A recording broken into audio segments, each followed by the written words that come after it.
marie à mon mari, Ouais. mes enfants ne vont pas échapper. Alors, il y a des... Ça dépend, il y a des... Les esprits familiers ou générationnels ne sont pas forcément de génération en génération, ça peut sauter des générations. On voit même, il y a des gens, je sais pas, ils vont être doués artistiquement, et puis tout d'un coup, ça saute une génération, et puis après, en fait, le fils n'a aucune capacité, puis c'est le petit-fils qui récupère ses capacités, parce qu'il y a des esprits qui donnent des capacités artistiques aussi, hein. Faut pas oublier. Mais oui, ils sont fortement sous influence. Mais si votre mari a des esprits familiers forts, que vous êtes chrétienne, vous dites zut, vos enfants vont hériter de ces esprits, il ne faut pas oublier que vous sanctifiez votre mari, vous sanctifiez votre famille, donc théoriquement votre influence spirituelle doit être plus forte que l'influence spirituelle de votre mari, puisque l'esprit qui est en vous, l'esprit de Dieu, est plus fort que les esprits qui sont en lui.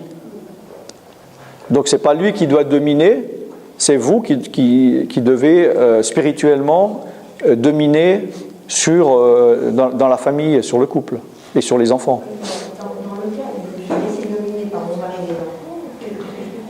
Si vous vous laissez... Je constate que je me suis laissé dominer. Ah ben, il faut vous réveiller, prendre autorité et arrêter de vous laisser faire. Parce que c'est comme si quelqu'un, il vient tous les matins vous voler 10 € dans votre porte-monnaie, puis vous dites, ouais, de toute façon, il est plus fort que moi, c'est normal. Puis un jour, qu'on vous dit, en fait, regarde, il est plus faible que toi, eh ben, vous dites, non, ça suffit. Je me suis laissé avoir, maintenant, t'arrêtes, je te donne plus mon argent, sinon je t'en colle une. Et lui, il sait que vous êtes plus fort, il part. Donc il faut reprendre le territoire que vous êtes laissé prendre. Le diable ne peut que prendre le territoire qu'on lui laisse prendre. Hein? Deux royaumes ne peuvent pas se chevaucher. Puis là, il y a une guerre. Donc soit le diable, il prend du terrain, puis le royaume de Dieu recule, ou le contraire. Et si vous avez laissé prendre trop de terrain au diable, maintenant, il faut le reprendre. C'est comme les ennemis dans Canaan. Il y avait des ennemis, des fois, l'Israël, il laissait les gens se prendre, puis ils devaient reculer. Et voilà, puis un jour, ils se réveillaient, puis ils combattaient, puis ils reprenaient le terrain. Donc il faut reprendre le terrain que vous avez laissé au diable. Alors ça se peut que ce soit par ignorance que vous ayez laissé, mais à partir du moment où vous le savez, il faut vous réveiller, combattre et reprendre le terrain. Oui, mais c'est pas facile. Par rapport au lien qu'on a pu avoir par l'occultisme, qui est des esprits, on a demandé pardon pour ça, on s'est repenti, on a chassé ces esprits. Ils peuvent plus revenir, ils n'ont plus accès. J'ai répondu un peu à cette question hier quand j'ai parlé de Matthieu 12, 43, 45, lorsqu'on chasse un démon, qu'est-ce qui se passe? Il revient jeter un œil. Oui, mais habiter, il y a des portes qui sont fermées parce que nous, on leur donne plus accès. Ouais. Mais après, est-ce qu'ils peuvent revenir sans qu'on s'en rende compte, enfin, subtilement justement ou... s'ils reviennent subtilement, ça veut dire qu'on rouvre. Si on rouvre. Mais là, on est dans un état de péché à ce moment-là. On le sait, on le fait consciemment, quoi. Si vous laissez les démons revenir, oui, ils reviendront. Hein. Bien sûr. Bien sûr. Où est-ce qu'il est dit, au contraire, il est dit exactement ça dans Matthieu 12, que si la maison est vide, non seulement il revient, mais il revient avec 7 démons plus méchants. Donc ils seront 8. Et ça, c'est une loi que Dieu a instaurée. Pourquoi est-ce qu'ils ont... Parce que les démons sont soumis aux lois de Dieu. Ce n'est pas le diable et les démons qui ont inventé des lois où c'est pas eux qui se sont donné des droits en disant je vais faire ci, je vais faire ça.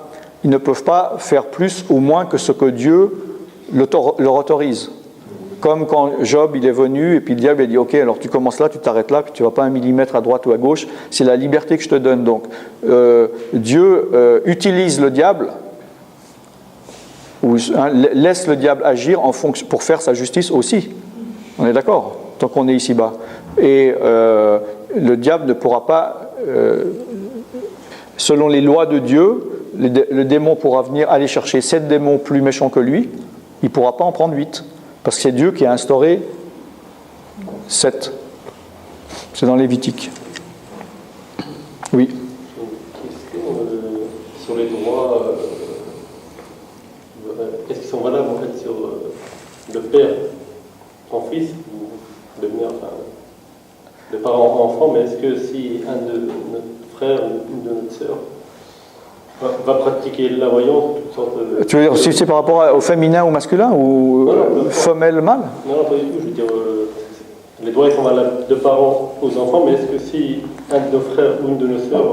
Ça n'a rien à voir avec le sexe de... Non, pas du tout. Je veux dire, les liens générationnels, c'est de parents à enfants. Ouais.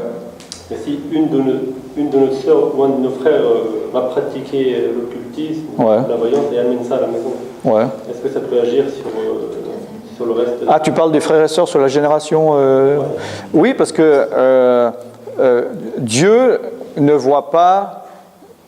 Bon, c'est un peu... Ici, dans la société où on vit, les familles sont éclatées. En fait, il y a un lien qui existe, un lien de sang que Dieu respecte. Donc il y a des influences bonnes ou mauvaises sur la manière dont se comporte quelqu'un par rapport à sa famille. Surtout que théoriquement on devrait vivre assez proches l'un de l'autre et ensemble. Et donc à partir du moment, c'est comme si tu me dis toi tu t'es chopé un microbe à l'hôpital, tu reviens chez toi, il y a ton frère et ta sœur, tu me dis est-ce que eux peuvent se choper le microbe? Oui, ils sont à côté de toi. Il y a un lien qui existe, qui est invisible spirituellement. Donc c'est dans tous les sens. Dieu respecte, comme j'ai dit hier, le côté génération de père en fils, de mère en fille, mais aussi le côté, la génération actuelle, il y a une influence.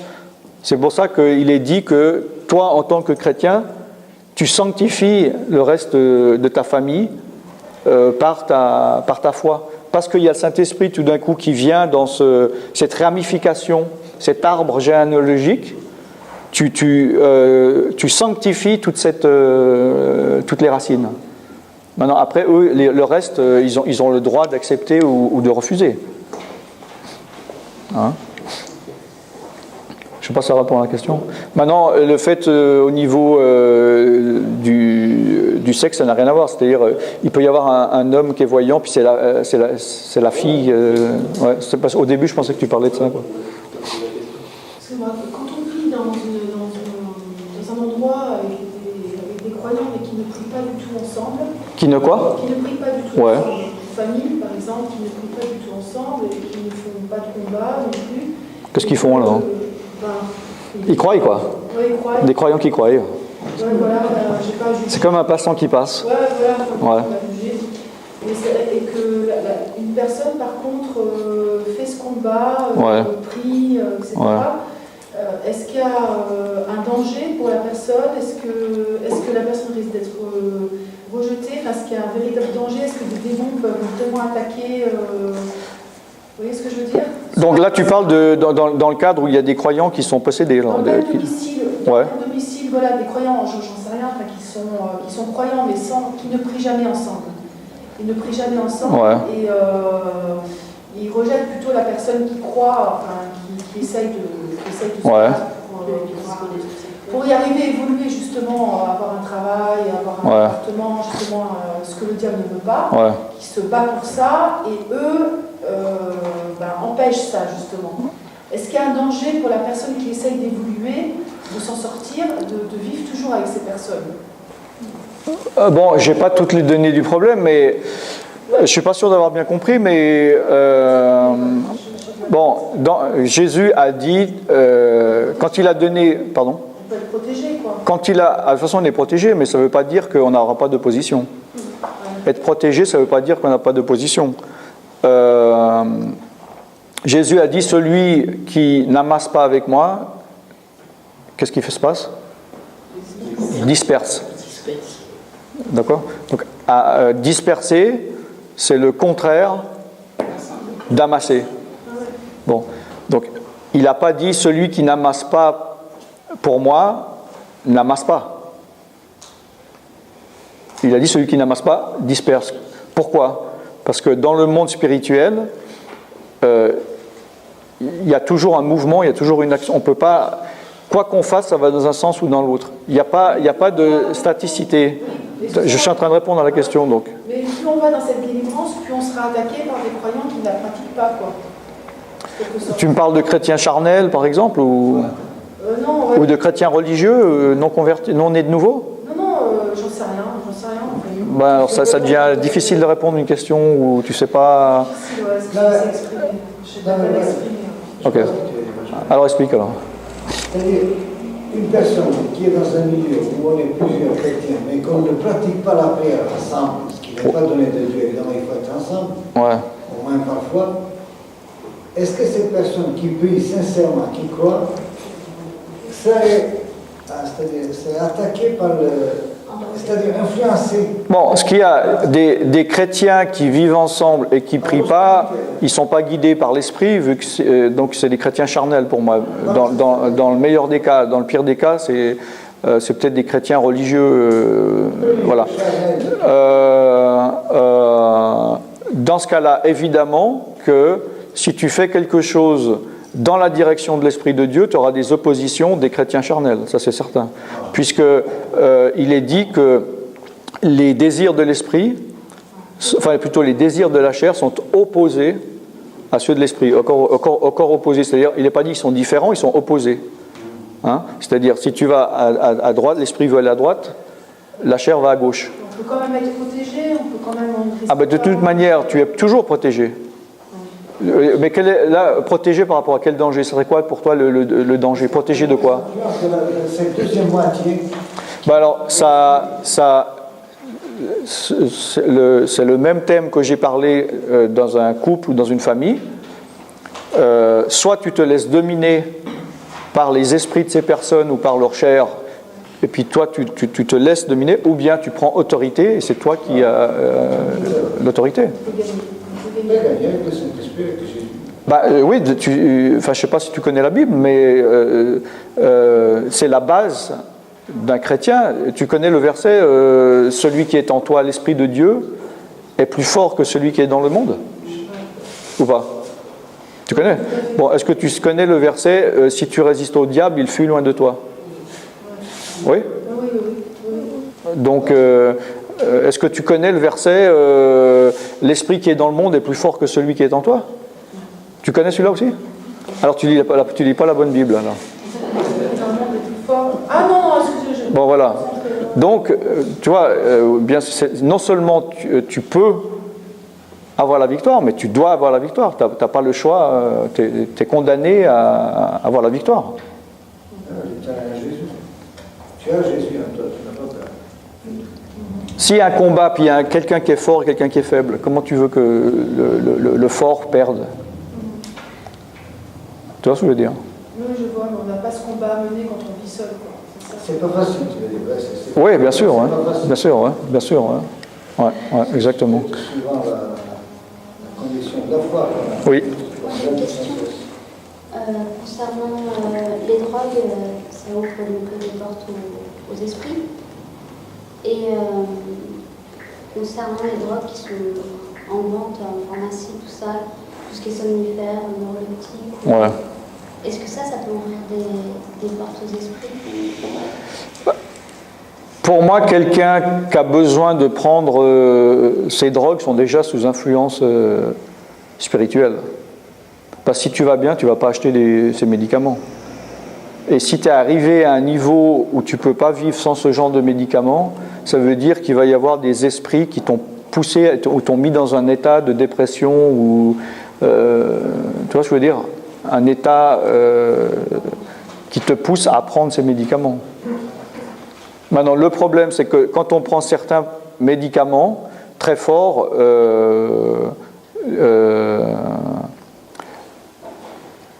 c'est une très mauvaise influence au niveau spirituel, parce que c'est comme si ça crée une chape très lourde, ça ralentit l'esprit de la personne, la personnalité, et ça devient difficile pour elle d'avancer spirituellement. Donc il faut éviter d'arriver à ce stade-là.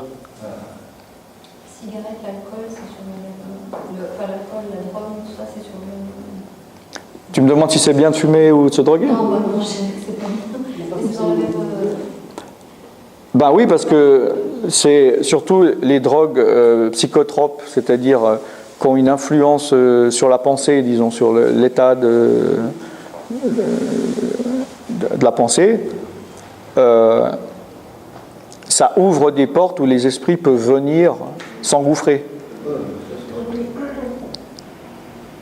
Moi, j'ai connu l'alcool. L'alcool aussi, c'est très puissant, surtout que dans un certain état éthylique, la personne ne se rend plus compte, c'est des esprits qui peuvent venir changer la personnalité.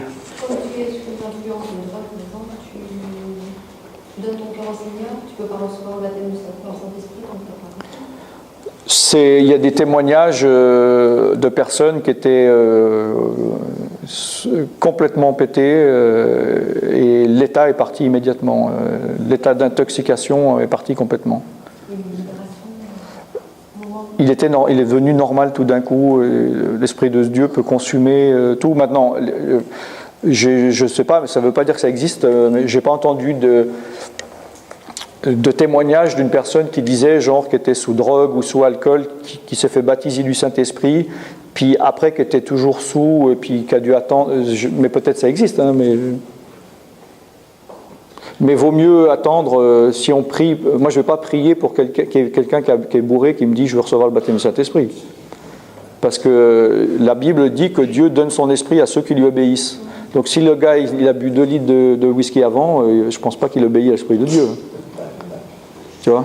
Il y a des médicaments qui aident à avancer, beaucoup, et en fait, il y a un abus médicamenteux. Je pense qu'il faut faire la différence entre les deux. Parce que, par exemple, je prends une médication, mais ça aide beaucoup à avancer. Alors, un abus médicamenteux, une très mauvaise médication, justement, on s'engouffre, on n'arrive plus du tout à avancer avec Dieu, à lire la Bible, etc. Au contraire, une bonne médication sage, faite de manière intelligente, vraiment intelligente, aide beaucoup à ne plus être handicapé dans la foi.